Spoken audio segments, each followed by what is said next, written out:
close your eyes for a moment. Imagine waking up tomorrow and discovering that the internet has vanished. No messages, no email, no online banking, no maps, no video streaming, no cloud storage. At first, it might feel like a strange inconvenience. But within hours, the consequences would begin to spread. Air traffic control systems would struggle to coordinate flights. Hospitals could lose access to digital medical records. Financial markets would freeze. Supply chains that deliver food, medicine, and energy would begin to collapse. And within days, modern civilization would feel as if one of its central nervous systems had suddenly been cut. Because today, the internet is not just a tool. It is the invisible infrastructure connecting billions of people, machines, and institutions. But here is the remarkable part. The internet was never originally designed for social media, video streaming, or online shopping. It began as a scientific experiment, an experiment born during one of the most dangerous periods in modern history. To understand how the internet began, we must travel back to the 1960s. A time when the world lived under the constant shadow of nuclear war.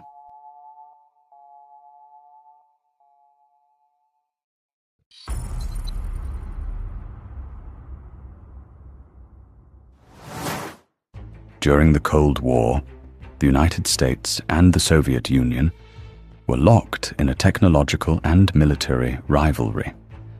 Both nations invested heavily in science and engineering. Every new discovery could potentially shift the balance of global power. But one particular concern troubled American defense researchers. Communication systems were fragile.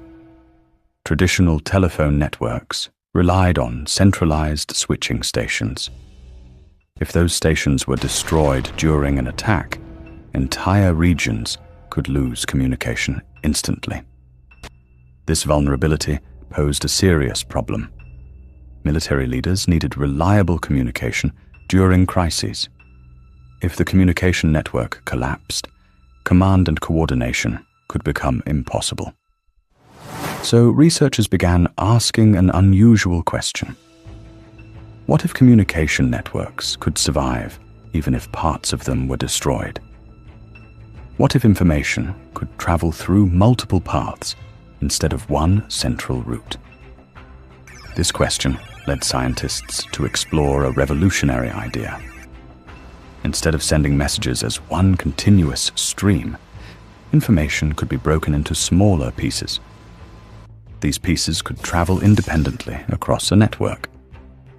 If one path failed, the pieces could find another route.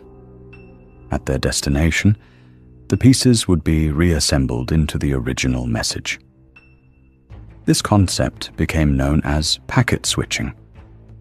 It was a simple idea, but it would become the foundation of the modern internet.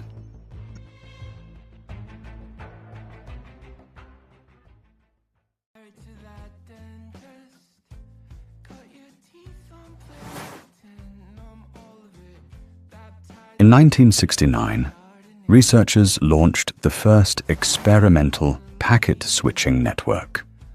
It was called ARPANET. The project was funded by the United States Department of Defense through an agency known as ARPA. The goal was to connect computers at different universities so researchers could share data. At the beginning, ARPANET connected only 4 computers. One at UCLA, one at the Stanford Research Institute, one at the University of California, Santa Barbara, and one at the University of Utah. These machines were enormous by modern standards. Entire rooms filled with electronics. Researchers were excited to test whether these distant computers could communicate. On October 29, 1969, they attempted to send the first message across the network. They typed the word login.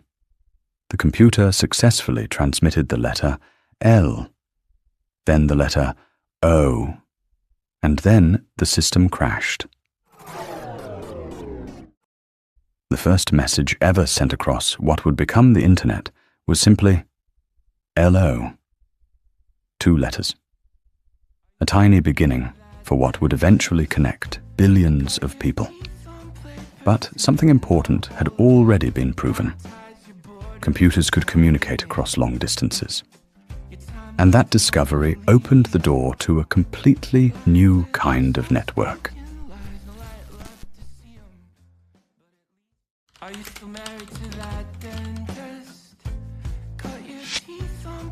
As ARPANET expanded during the 1970s, more universities and research institutions joined the system.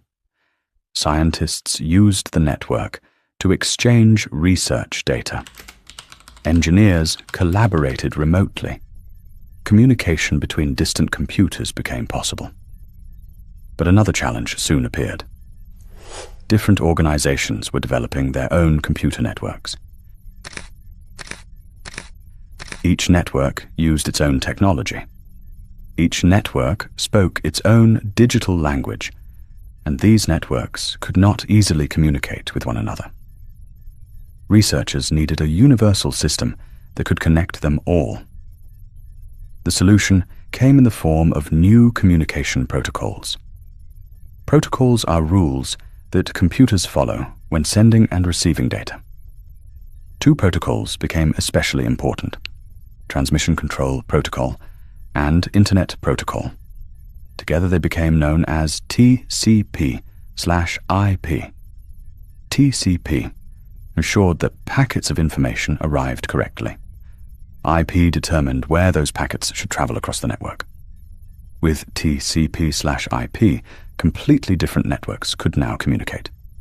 Suddenly, a network could connect to another network. And that network could connect to another.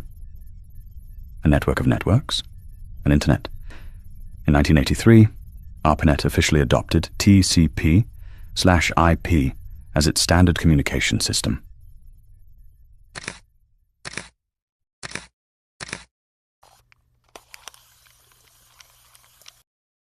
Many historians consider this moment the true birth of the modern internet. But even then, the internet remained limited to researchers and engineers. Most people had never heard of it. That was about to change.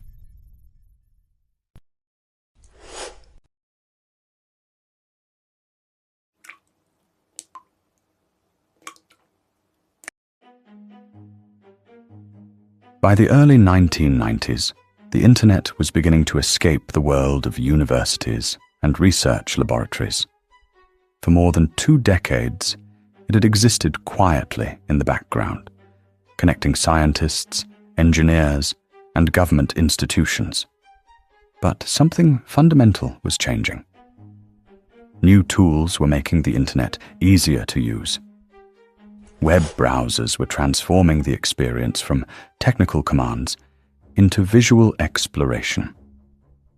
For the first time, ordinary people could navigate the internet simply by clicking links. And that simple shift would trigger one of the most dramatic technological expansions in modern history.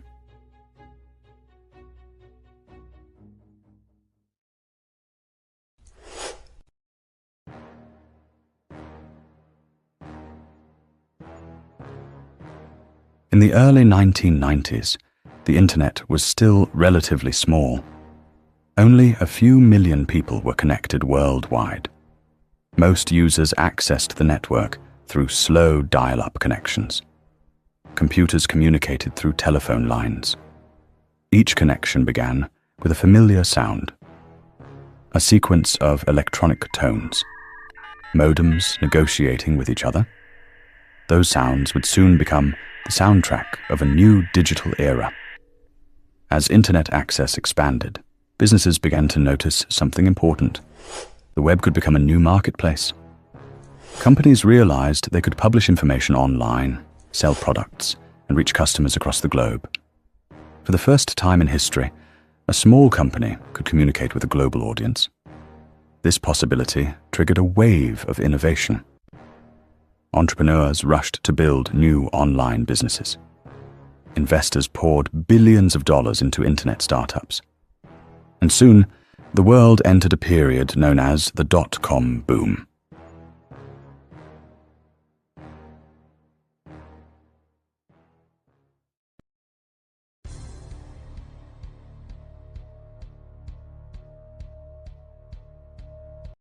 During the late 1990s, the internet became one of the most exciting frontiers in the global economy. New companies appeared almost overnight. Online bookstores, digital marketplaces, search engines, news websites, auction platforms. Entrepreneurs believed the internet would transform every industry. And in many ways, they were right. But enthusiasm often moved faster than reality. Many internet companies received enormous investment before proving they had sustainable business models. Some startups spent millions on advertising and expansion without generating profits. Stock markets became filled with internet companies whose names ended with .com. Investors believed the future of commerce would exist entirely online. At the peak of the boom, internet companies were valued at extraordinary levels. Some startups reached billion-dollar valuations within months of launching. But beneath the excitement, economic fundamentals remained uncertain. And in the year 2000, the bubble burst.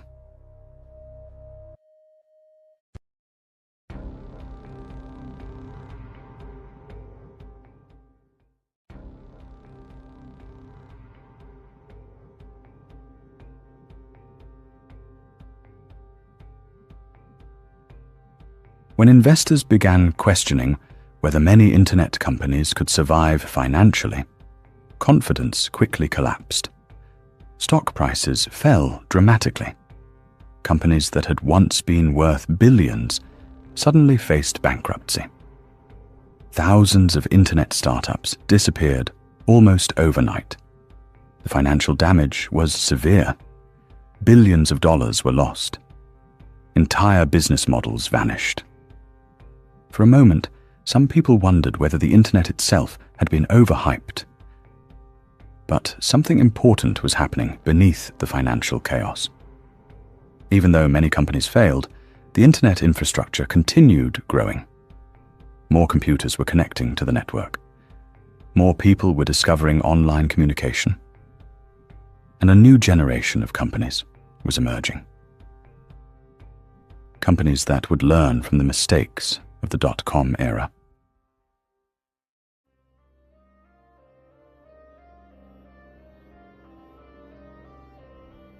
As the internet expanded, another challenge became clear. Finding information online was becoming increasingly difficult. Millions of websites were appearing. Users needed tools to navigate this enormous ocean of data. Early search engines attempted to solve the problem by indexing web pages, but many of them struggled to provide relevant results. Then a new search engine appeared, one that approached the problem differently. The company was Google. Instead of simply counting how often keywords appeared on web pages, Google introduced an algorithm called PageRank. PageRank evaluated how many other websites linked to a page. The idea was simple but powerful. If many websites referenced a particular page, that page was probably important. This approach dramatically improved search accuracy. Users could find relevant information faster. Within a few years, Google became the dominant gateway to the internet. But search was only one part of the internet's transformation. A much deeper change was beginning to unfold. The internet was becoming social.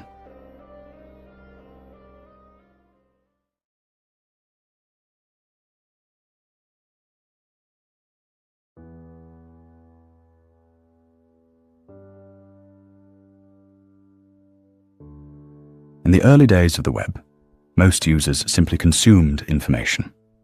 They read articles, browsed websites, downloaded files. But new platforms began allowing users to create content themselves. Photos, Videos, blogs, comments, communities formed around shared interests. The internet began evolving into a massive conversation. Early platforms, such as forums and chat rooms, connected people with similar passions. Later, social media networks expanded this idea dramatically. Users could now share experiences instantly with friends and strangers across the world. The internet was no longer just a library of documents. It had become a living network of human interaction. This transformation reshaped communication. Messages that once took days to deliver could now travel instantly. News spread across the globe within minutes. Ideas could reach millions of people overnight. The internet was not only connecting computers, it was connecting minds. But another technological shift was about to accelerate this process even further.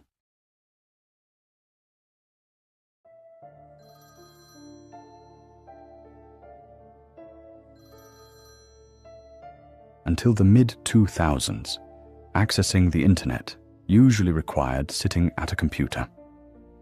But mobile technology was advancing rapidly. Phones were becoming more powerful. Wireless networks were improving. And engineers began imagining a future where the internet could travel with us everywhere. That future arrived in 2007, when the iPhone was introduced.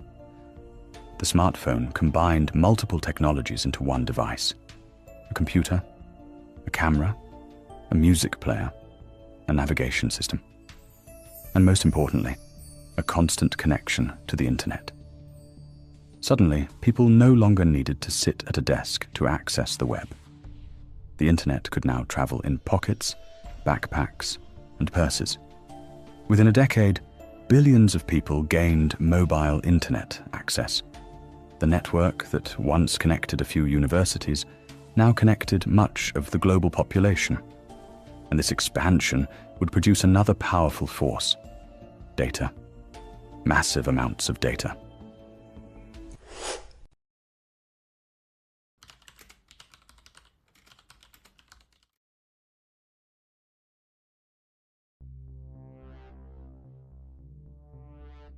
By the late 2000s, the internet had already transformed communication. Billions of people were sending messages, sharing photos, and reading information online. But another transformation was quietly unfolding beneath the surface. A transformation that would redefine how technology understands human behavior. Because every action performed on the internet generates something valuable. Every search query, every video watched, every location signal from a smartphone, every purchase made online, each interaction creates a digital footprint. And as the internet expanded, these footprints began accumulating into enormous data sets. For technology companies, this data became one of the most valuable resources in the modern economy. But the real power of data only became visible when computers learned how to analyze it.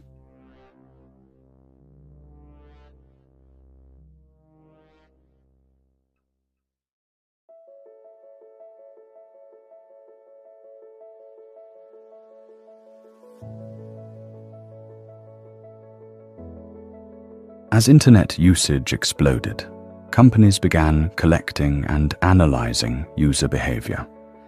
Search histories revealed what people were curious about. Shopping patterns revealed consumer preferences. Location data revealed how cities functioned. This information allowed companies to develop powerful recommendation systems. Online stores could suggest products based on previous purchases. Video platforms could recommend content tailored to individual viewers. Music services could create personalized playlists. The internet was becoming more intelligent. Instead of simply delivering information, it began predicting what users might want next.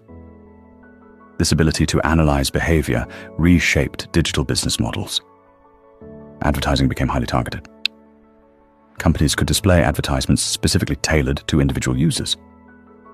Instead of broadcasting a message to millions of people, advertisers could focus on audiences most likely to respond. This transformation fueled the rapid growth of internet companies. But analyzing massive datasets required a new kind of technology: artificial intelligence.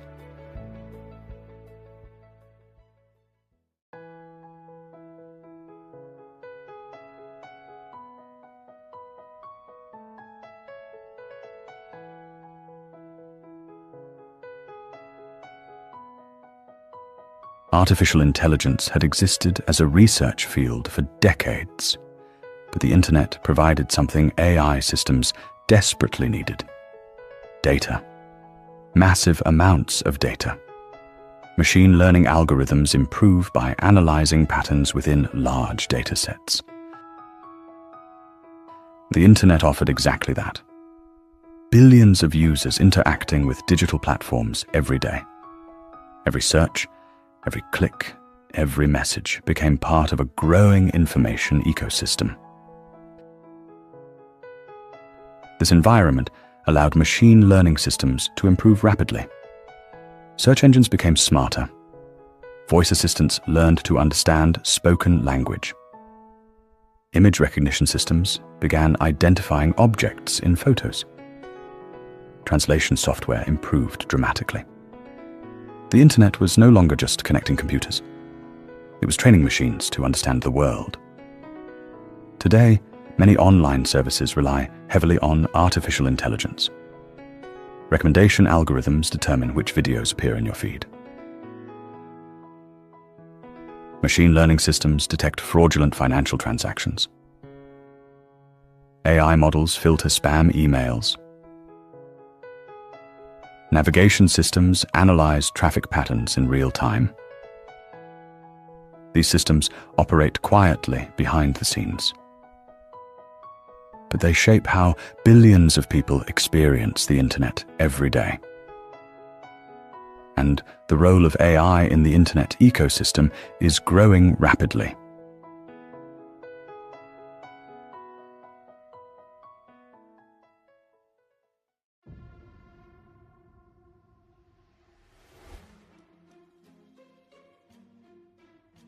Another important transformation occurred during the same period. Computing resources began moving into the cloud.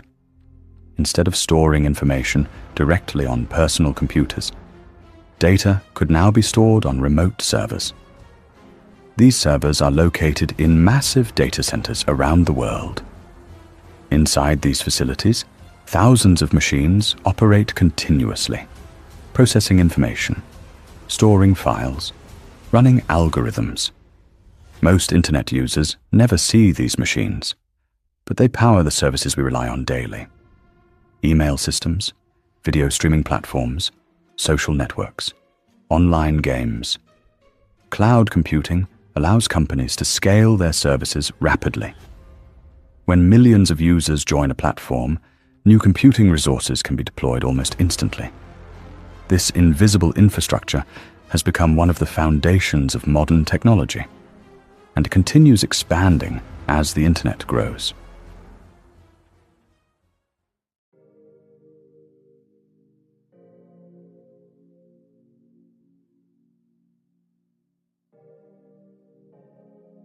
As the internet evolved, another idea began gaining momentum. What if the internet connected not only computers and phones, but everyday objects? This concept became known as the Internet of Things, often abbreviated as IoT. Devices such as thermostats, cameras, refrigerators, and cars began connecting to the network. Sensors embedded in machines could collect information about temperature, motion, location, and energy usage. These devices could communicate with each other and respond automatically. Smart homes could adjust lighting and climate. Factories could monitor equipment performance in real time. Cities could optimize traffic flow using connected sensors. The internet was expanding beyond screens. It was beginning to interact directly with the physical world.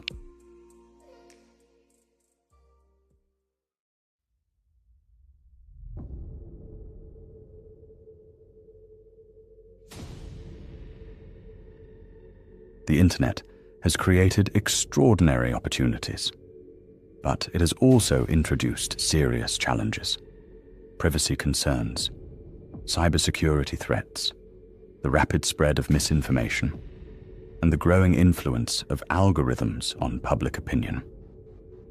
The same network that connects billions of people can also amplify conflict and uncertainty.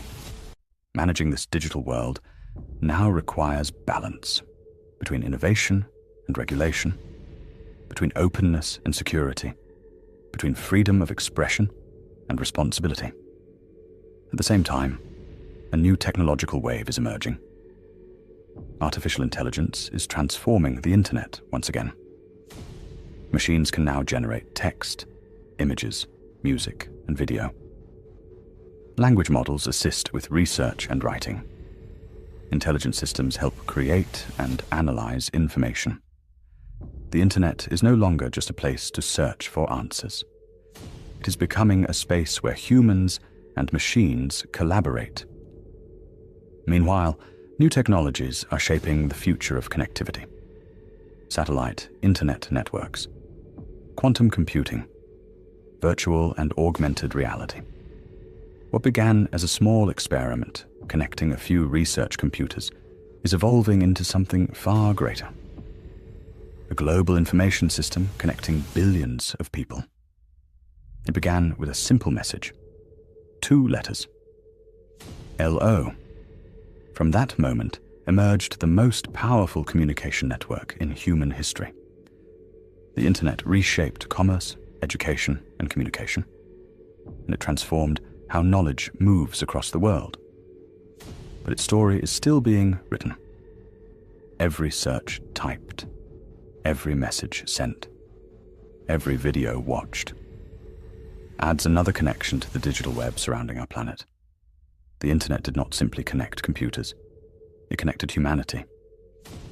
And the next chapter is already beginning.